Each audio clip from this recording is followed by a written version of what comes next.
సాగర్ సాగర్ సాగర్ సాగర్ సర్కారీ కమిషన్ చాలా విషయాలు చెప్పింది. ఆ చాలా విషయాలు చర్చించే అంత టైం మనకు లేదు, అంత అవసరం కూడా లేదు. ఇప్పుడు the only thing is government ఏర్పాటు. ఒక్క మాట సాగర్ సాగర్ కొంచెం రెస్ట్రైన్ ఉన్నబ్బా ప్లీజ్. సర్కారీ కమిషన్ చాలా విషయాలు చెప్పింది, అవన్నీ మనకు అవసరం లేదు, అంత టైం కూడా నాకు లేదు. ఒకటి.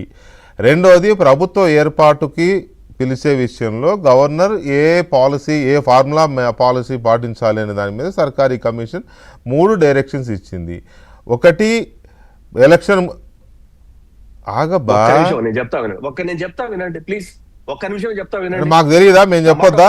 సరే కానీ నువ్వే చెప్పు. మాకు తెలియదులే, మేము వింటాం. చెప్పండి.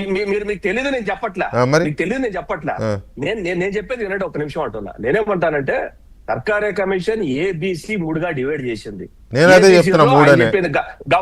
గబూర్ అని చెప్పింది, మీరు చెప్పింది ఒకటి. దాంతో పాటు గవర్నర్ రోల్స్ కూడా ఇచ్చింది సర్కారీ కమిషన్ లో. గవర్నర్ రోల్స్ మనం మాట్లాడము ఇక్కడ. గవర్నర్ రోల్ ఏంది మాట్లాడము, ఓన్లీ ఈ 3 ప్లాన్ల గురించి మాట్లాడతాం. అది ఎట్లా కరెక్ట్? అది గవర్నర్ రోల్స్ కూడా ఏమి ఇచ్చిందంటే, గవర్నర్ రోల్ ఏంటి అనేది ఒకసారి చదువుకుంటే, governor should be satisfy with the number. అసలు ఎన్టీ రామారావు గారు గవర్నరే వద్దన్నాడు. గవర్నర్ రోల్ అంట. ఎన్టీ రామారావు గారు గవర్నరే వద్దన్నాడు. అసలు దానికి ఏం చెప్తావు మరి? 1984 ఇష్యూ, మనం 2084 అయినా ఏదైనా సార్ ఒకటి సార్, ఈ దేశంలో మంచి వాళ్ళ చెడ్డవాళ్ళ వ్యక్తులు, నేను ఆ జోలికి వెళ్ళడం లేదు, కానీ ఈ దేశంలో రిపీటెడ్గా గవర్నర్ల యొక్క వ్యవహార శైలిపైన, వాళ్ళ తీసుకున్న నిర్ణయాలపైన రకరకాల చర్చలు జరుగుతున్నాయి. కాబట్టి దాన్ని డీప్గా వెళ్ళడం కంటే విజయ్ విషయాన్ని మనం డిస్కస్ చేస్తున్నాము. నా ప్రశ్న ఏంటంటే, ఇప్పుడు ఇక్కడ గవర్నర్ ని ఎందుకు టార్గెట్ చేస్తున్నారు? ఆయన చేసిన తప్పేంటి? ఎవరు టార్గెట్ చేస్తున్నారండి? మీరు పూసుకుంటున్నారు కానీ ఎవరు టార్గెట్ చేయడంలా, మీరు పూసుకుంటున్నారు అంతే. మేము గవర్నర్ ని వినండి Sagar please don't try to get sympathy.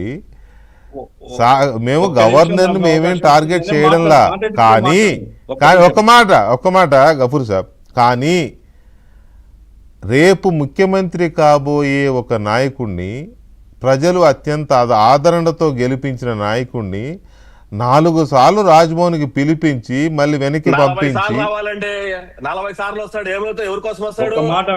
40 సార్లు వస్తాడు. ఎవరి కోసం వస్తాడంటే,